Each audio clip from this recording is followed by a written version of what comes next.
नमस्कार दोस्तों, welcome back to my YouTube channel. मेरे इस यूट्यूब चैनल में आप सभी का स्वागत है। दोस्तों, मैं लेके आया हूँ जीके की क्लास। दोस्तों, यह जीके की क्लास रहने वाली है कि आप किसी भी कॉम्पिटिटिव एग्जाम की तैयारी करते हैं या वनडे एग्जाम की आप तैयारी करते हैं तो आप दोस्तों इसके लिए यह क्लास आपके लिए अति महत्वपूर्ण रहने वाली है। अगर यूपी पुलिस की तैयारी करते हैं, यूपीपी की तैयारी करते हैं या आप यूपीएसआई की तैयारी करते हैं तो यह क्लास आपके लिए अति महत्वपूर्ण रहने वाली है। हालांकि इसमें 20 प्रश्न होंगे, लेकिन ये 20 प्रश्न दोस्तों टॉप 20 प्रश्न रहने वाले हैं, जो कि दोस्तों बिल्कुल एग्जाम के पैटर्न पर रहने वाले हैं। ठीक है, तो दोस्तों इन 20 क्वेश्चनों में से आपको टारगेट 20 का 20 बना के चलना है कि हमको 20 में से 20 सही करने हैं। ठीक है, फिर आपका जितना स्कोर रहता है कमेंट करके ज़रूर बताइएगा। तो स्टार्ट करते हैं अपने प्रश्न को। पहले प्रश्न से स्टार्ट करते हैं। कह रहा है, गोवा किस नृत्य शैली को योद्धा नृत्य के रूप में भी जाना जाता है। कह रहा है, गोवा की किस नृत्य शैली को योद्धा नृत्य के नाम से भी जाना जाता है। लावड़ी, घोड़े मोदनी, बिहू, रऊप। तो मैं आपको बता दूं, अगर लावड़ी की बात करते हैं तो दोस्तों आपको पता होगा यह लावड़ी कहाँ का है, महाराष्ट्र का है। कहाँ का है, लावड़ी तो महाराष्ट्र का है। अगर बिहू की बात की जाए तो बिहू कहाँ का हो जाता है दोस्तों, तो कहेंगे बिहू असम का हो जाता है। ठीक है, अगर रऊप की बात करते हैं तो दोस्तों रऊप कहाँ का है, यह दोस्तों जम्मू कश्मीर का है। तो आपका ऑप्शन नंबर बी बचता है, जो कि घोड़े मोदनी। जो ये कहाँ का है दोस्तों, यह गोवा की नृत्य शैली है जिसको दोस्तों योद्धा नृत्य के नाम से भी जाना जाता है। तो ऑप्शन नंबर आपका बी करेक्ट हो जाएगा। यहाँ से प्रश्न एक बनता है कि गोवा किस नदी के किनारे बसा हुआ है। गोवा बताएंगे, नदी की बात कर रहा है, नदी है नदी, तो कहेंगे यह मांडवी नदी के किनारे बसा हुआ है। किस नदी के किनारे दोस्तों बसा है, यह मांडवी नदी के किनारे बसा हुआ है, याद रखेंगे। गोवा में दोस्तों एक फेस्टिवल होता है, वह कौन सा फेस्टिवल होता है बताएंगे, तो कहेंगे शिग्मो फेस्टिवल होता है। कौन सा, शिग्मो। ठीक है, याद रखेंगे। शिग्मो फेस्टिवल कहाँ मनाया जाता है, गोवा में मनाया जाता है, याद रखेंगे। इतना याद आप इस क्वेश्चन से रखेंगे। नेक्स्ट प्रश्न की तरफ चलते हैं। नेक्स्ट प्रश्न कह रहा है दोस्तों, सेवाकली। दोस्तों कह रहा है, सेवाकली नामक एक अभ्यास किस नृत्य के ठीक शुरू किए जाने से पहले शस्त्र किया जाता है। दोस्तों वह कौन सा नृत्य है जिसके शुरू होने के ठीक पहले सेवाकली नामक एक अभ्यास किया जाता है। तो बताइए, अभी आप यहाँ से समझ सकते हैं कि सेवाकली, यहाँ पीछे कली लग रहा है तो आप समझ सकते हैं सेवाकली कहाँ से हो जाएगा। सेवाकली आपका राइट आंसर होना चाहिए ऑप्शन नंबर ए, कथकली। अब यहाँ पे पूछा जाता है कि कथकली का संबंध किस राज्य से है, बताइए। कथकली का किससे संबंधित है, तो कहेंगे कथकली का केरल से संबंधित है। किससे, केरल से। अगर कथक की बात करते हैं तो यहाँ से याद रखेंगे, कथक याद रखेंगे। कथक कहाँ से है दोस्तों, तो कहेंगे उत्तर प्रदेश से है। किससे है, उत्तर प्रदेश से है। उड़ीसी की अगर बात करते हैं तो कहेंगे भैया ये तो उड़ीसा का हो जाएगा। कहाँ का हो जाएगा, यह उड़ीसा का हो जाएगा।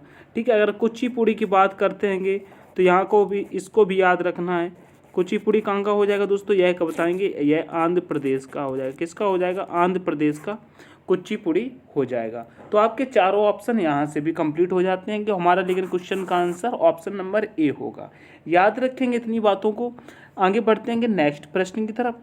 नेक्स्ट प्रश्न हमारा कह रहा है दोस्तों, कह रहा है किस मणिपुरी नृत्य, दोस्तों किस मणिपुरी नृत्य विशेषज्ञ ने इम्फाल में महिलाओं के लिए गोविंद जी नृत्य विद्यालय की स्थापना की है। यहाँ पर बात हो रही किस मणिपुरी नृत्य विशेषज्ञ ने इम्फाल में मणिपुर के लिए गोविंद जी नृत्य विद्यालय की स्थापना की है। थोड़ा प्रश्न में पढ़ने में अटपटा गया था, कंफ्यूज हो रहा था, लेकिन आप लोग अच्छे से पढ़ेंगे। यहाँ पर बात कर रहा है किस मणिपुर नृत्य विशेषज्ञ ने इम्फाल में महिलाओं के लिए गोविंद जी नृत्य विद्यालय की स्थापना की है। तो आपके ऑप्शन होते हैं गुरु गोविंद सिंह, गुरु अमुनी, राजकुमार सिंह, या दोस्तों इनमें से कोई नहीं। तो आप लोग बताएंगे जो दोस्तों इम्फाल में की गई है यह दोस्तों किसकी राजधानी है, बताएंगे आप लोग कमेंट करके। तो यहाँ पर राइट आंसर हो जाएगा गुरु गोविंद सिंह ने इसकी स्थापना की है। किसने की है, गुरु गोविंद सिंह ने। तो ऑप्शन नंबर ए आपका यहाँ पर करेक्ट होता है। ठीक है, ऑप्शन नंबर ए आपका करेक्ट होता है, इतना आप याद रखेंगे। नेक्स्ट प्रश्न देखेंगे। नेक्स्ट प्रश्न कह रहा है दोस्तों, कह रहा है पद्म पद्म भूषण पुरस्कार विजेता बिक्कू विनायक्रम एक वादक हैं। बताइए, पद्म भूषण पुरस्कार विजेता बिक्कू विनायक्रम एक वादक हैं। बताइए, बिक्कू विनायक्रम किसके एक वादक हैं, बताएंगे। पखावज के, ढोलकी के, तबला के या दोस्तों घटम के, किसके हो जाएंगे। प्रश्न नंबर 4 का आंसर करेंगे।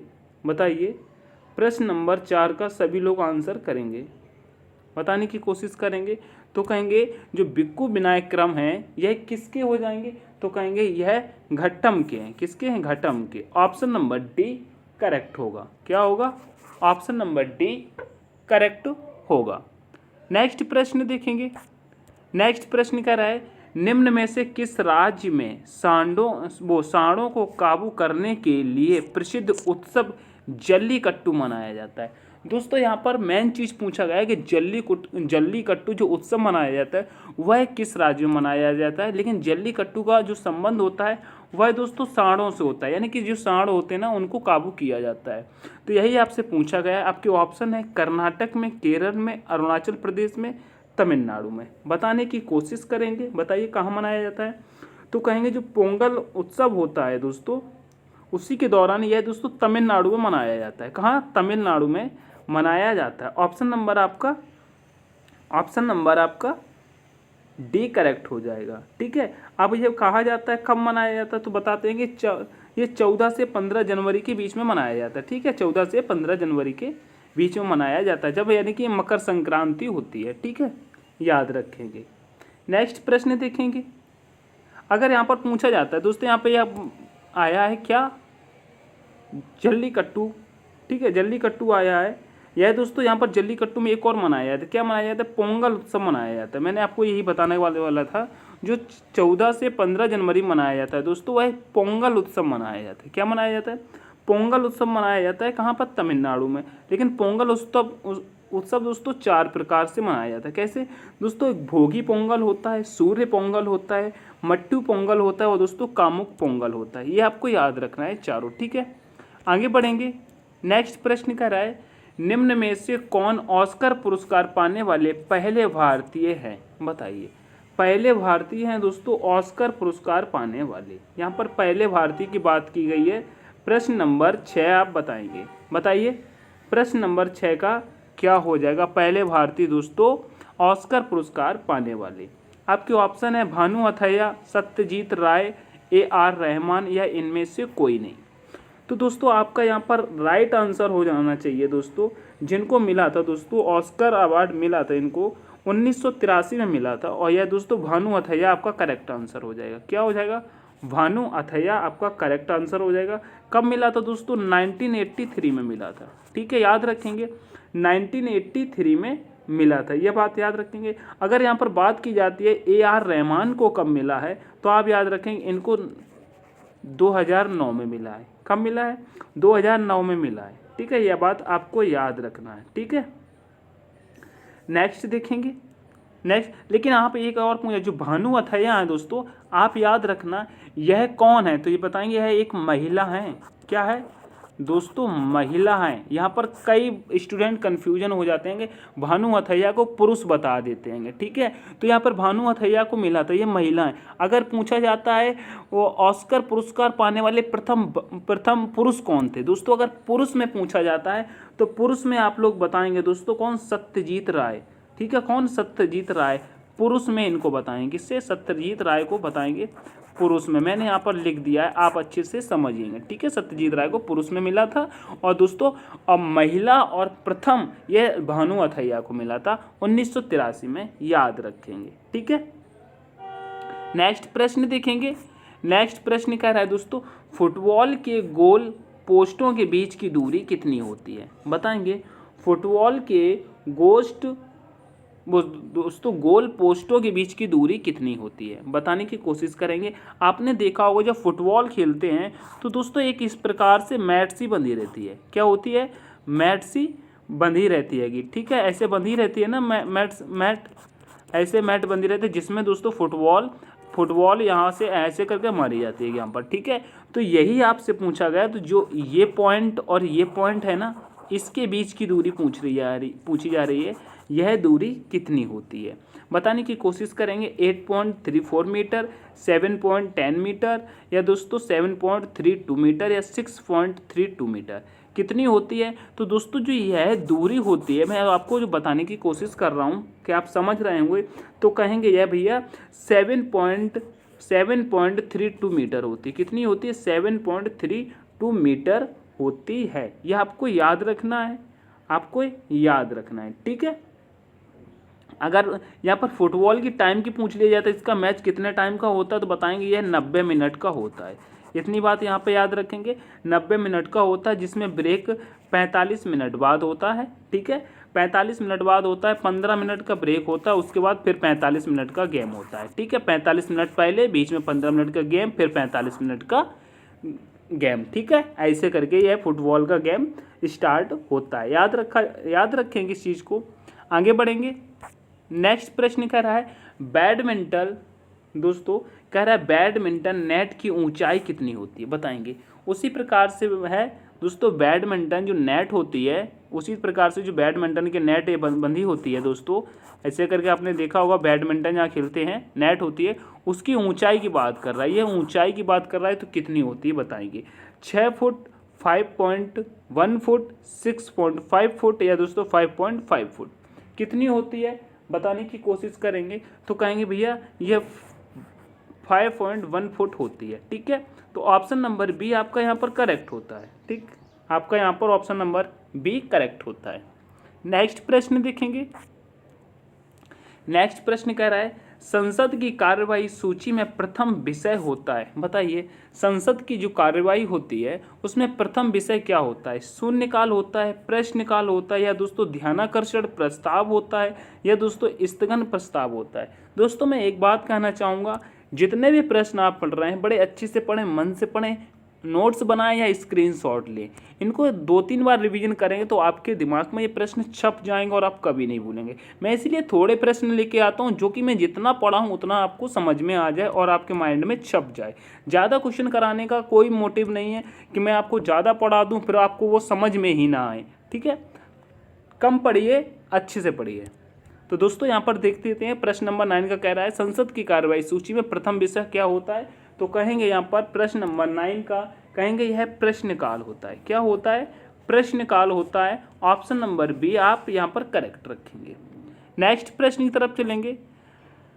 नेक्स्ट प्रश्न कह रहा है राष्ट्रपति पर महाभियोग का आरोप संसद के किस सदन द्वारा लगाया जा सकता है, बताने की कोशिश करेंगे। राष्ट्रपति पर महाभियोग का आरोप संसद के किस सदन द्वारा लगाया जा सकता है?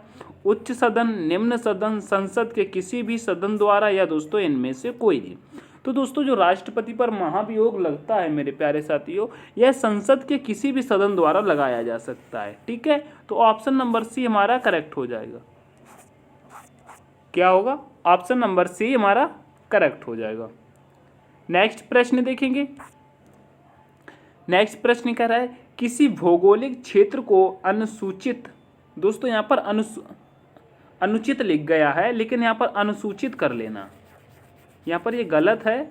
आप किसी भी भौगोलिक क्षेत्र को अनुसूचित घोषित करने के संवैधानिक अधिकार किसको प्राप्त है, बताइए। अनुसूचित घोषित करने के संवैधानिक अधिकार किसको प्राप्त है? प्रधानमंत्री को, मुख्यमंत्री को, राष्ट्रपति को या दोस्तों संसद को। यहाँ पर दोस्तों आप जरूर एक चीज़ लिख लेना, अनुसूचित जरूर लिख लेना, ठीक है। अनुसूचित लिख लेना, ठीक है।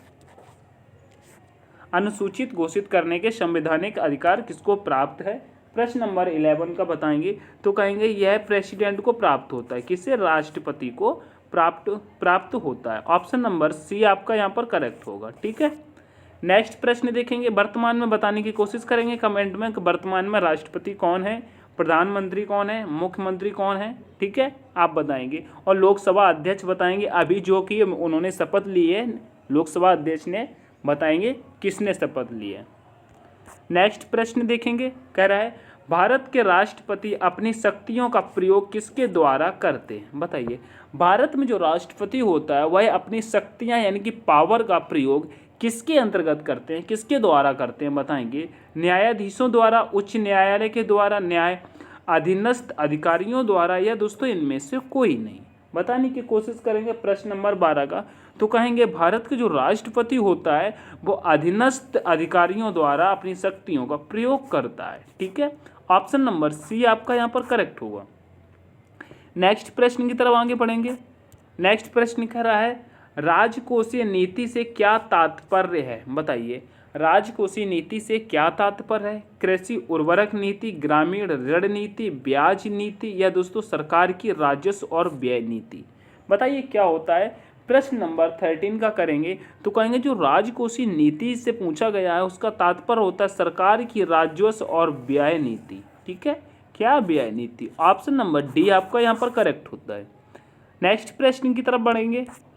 नेक्स्ट प्रश्न कह रहा है किस पंचवर्षीय योजना के मॉडल को विदेश योजना आयोग का मॉडल कहा जाता है? क्या कह रहा है? किस पंचवर्षीय योजना के मॉडल को विदेश योजना आयोग का मॉडल कहा जाता है? बताइए, तीसरा, दूसरा, पांचवा या पहला? बताइए कौन सा होगा प्रश्न नंबर 14 का। तो कहेंगे वह पांचवी पंचवर्षीय योजना के दोस्तों मॉडल को क्या कहा जाता है? विदेशी पंचवर्षीय योजना का मॉडल कहा जाता है। ठीक है, नेक्स्ट प्रश्न देखेंगे। नेक्स्ट प्रश्न कह रहा है भारत सरकार ने ट्राइफेड कब बनाया? बताइए, भारत सरकार ने ट्राइफेड कब बनाया था? 1983 में या 1987 में, 1989 में या दोस्तों 1985 में? बताने की कोशिश करेंगे। 4 ऑप्शन आपके सामने अवेलेबल हैं, बताने की कोशिश करेंगे। तो कहेंगे इसका राइट आंसर हो जाएगा 1987 में यह बनाया था। क्या? TRIFED. Option number B correct हो जाएंगे। कितने बच्चे ट्राइफेड को जानते हैं कि कमेंट करके बताएंगे और डिटेल में लिखेंगे। इस प्रश्न के बारे में कमेंट में जरूर बताएंगे। ठीक है, नेक्स्ट प्रश्न। नेक्स्ट प्रश्न कह रहा है कार और डीजल किसके उदाहरण है? बताएंगे, कार और डीजल किसके उदाहरण हैं? मांग के, आपूर्ति के, संयुक्त आपूर्ति के या दोस्तों संयुक्त मांग के? किसके उदाहरण हैं कार और डीजल? तो कहेंगे यह संयुक्त मांग के उदाहरण है। किसके हैं? संयुक्त मांग के उदाहरण हैं। ऑप्शन नंबर डी आपका यहाँ पर करेक्ट होता है। नेक्स्ट प्रश्न देखेंगे। नेक्स्ट प्रश्न कहता है वह बाजार स्थल जहां अंतिम वस्तुएं तथा सेवाएं बेची जाती है क्या कहलाता है? बताएंगे, वह बाजार स्थल जहां अंतिम वस्तुएं तथा सेवाएं बेची जाती हैं क्या कहलाता है? क्षमता बाजार कहलाता है, कारखाना बाजार कहलाता है, वस्तु बाजार कहलाता है या दोस्तों उत्पाद बाजार कहलाता है? बताने की कोशिश करेंगे क्या कहलाता है। प्रश्न नंबर आपका 17 पूछता है। तो कहेंगे यह उत्पाद बाजार कहलाता है जहां पर अंतिम वस्तुएं तथा सेवाएं बेची जाती हैं। ठीक है, याद रखेंगे। तो ऑप्शन नंबर दोस्तों डी हमारा करेक्ट हो जाएगा। नेक्स्ट प्रश्न। नेक्स्ट प्रश्न कह रहा है निम्न में से कौन सी नदी सप्त सिंधु क्षेत्र में फैल जाती है और बाद में सूख जाती है? बताइए क्या होगा। प्रश्न नंबर 18 का बताएंगे। कह रहा है निम्न में से कौन सी नदी सप्त सिंधु क्षेत्र में फैल जाती है और बाद में सूख जाती है? झेलम, चेनाब, यमुना या सरस्वती? बताने की कोशिश करेंगे। तो यहाँ पर भी आपका ऑप्शन नंबर क्या होगा? डी। चूंकि सरस्वती है यह सप्त सिंधु क्षेत्र में फैल जाती है तथा बाद में सूख जाती है, तो ऑप्शन नंबर डी हमारा करेक्ट हो जाएगा। नेक्स्ट प्रश्न देखेंगे। नेक्स्ट प्रश्न कह रहा है चंबल, बेतवा और सोन नदी किस ओर बहने वाली नदियां हैं? बताइए, चंबल, बेतवा तथा सोन नदी ये तीनों नदी किस दिशा की ओर बहने वाली नदियों में हैं? बताइए, पूर्व, उत्तर, पश्चिम, दक्षिण, चारों दिशाएं आपके ऑप्शन में अवेलेबल हैं। तो बताने की कोशिश करेंगे यह किस दिशा की ओर बहने वाली नदियां हैं। तो सबका राइट आंसर आना चाहिए यह उत्तर की ओर बहने वाली हैं। किसकी तरफ? उत्तर की ओर बहने वाली हैं। तो ऑप्शन नंबर बी हमारा करेक्ट हो जाएगा। ठीक है, नेक्स्ट क्वेश्चन कह रहा है नदियों को जोड़ने का विचार सर्वप्रथम किसने दिया? बताइए, नदियों को जोड़ने का विचार सर्वप्रथम किसने दिया था? कालू प्रसाद बिश्नोई ने, ऑथर थॉमस कॉटन ने या दोस्तों ऑथर क्लार्क ने दिया था या फिर सर रॉजवुड ने दिया था? किसने दिया था? 4 ऑप्शन आपके पास हैं। तो बताएंगे नदियों को जोड़ने का विचार सर्वप्रथम ऑथर थॉमस कॉटन ने दिया था। किसने दिया था? ऑथर थॉमस कॉटन ने दिया था। तो ऑप्शन नंबर बी आपका यहाँ पर भी करेक्ट होता है। तो मेरे प्यारे साथियों, ये थे आज के 20 टॉप क्वेश्चन जीके के। ठीक है, इन 20 में से आपका स्कोर क्या रहा है, एक बार कमेंट करके ज़रूर बताएंगे कि मेरा इन 20 में से इतना स्कोर रहा है। और अगर आपको यह क्लास पसंद आती है तो लाइक करना बिल्कुल भी ना भूलें और अपने दोस्तों के साथ शेयर करें। चैनल को सब्सक्राइब नहीं किया तो चैनल को सब्सक्राइब करके बेल आइकन ज़रूर प्रेस कर लें। ठीक है, जिससे मैं कोई भी वीडियो अपलोड करता हूं तो आप तक उसका नोटिफिकेशन पहुंच सके। और दोस्तों, अगर मैं आपको बता दूं, पीडीएफ अगर आपको चाहिए, पीडीएफ के लिए दोस्तों मैंने डिस्क्रिप्शन में टेलीग्राम का लिंक दे रखा है, आप वहां से जाकर के टेलीग्राम को ज़रूर से ज़रूर ज्वाइन करें और वहां से बहुत सारे आप प्रश्न पा सकते हैं। अपने स्टडी को मजबूत करने के लिए आप उसको टेलीग्राम को ज़रूर ज्वाइन करें। एक काम ज़रूर करना है, ठीक है, क्या, टेलीग्राम ज़रूर ज्वाइन करना है। ठीक है, मैं इस क्लास को यहीं पर समाप्त करूँगा, ज़्यादा समय आपका नहीं वेस्ट करूँगा। मैंने 20 क्वेश्चन आपको कराए। अगर ये 20 क्वेश्चन में आपको थोड़ा सा भी लगता है कि मैंने इन क्वेश्चनों से कोई नया क्वेश्चन पाया है या आपने एक क्वेश्चन भी इनमें से ऐसा पढ़ा है जो कि आपको नहीं आ रहा है या आपकी प्रिपरेशन के तौर पर उसका रिवीजन हुआ है, तो एक बार चैनल को सब्सक्राइब करके वीडियो को शेयर जरूर करेंगे। ठीक है, मिलते हैं नेक्स्ट वीडियो में, तब तक के लिए take care, all the best, thanks for watching. जय हिंद, जय भारत।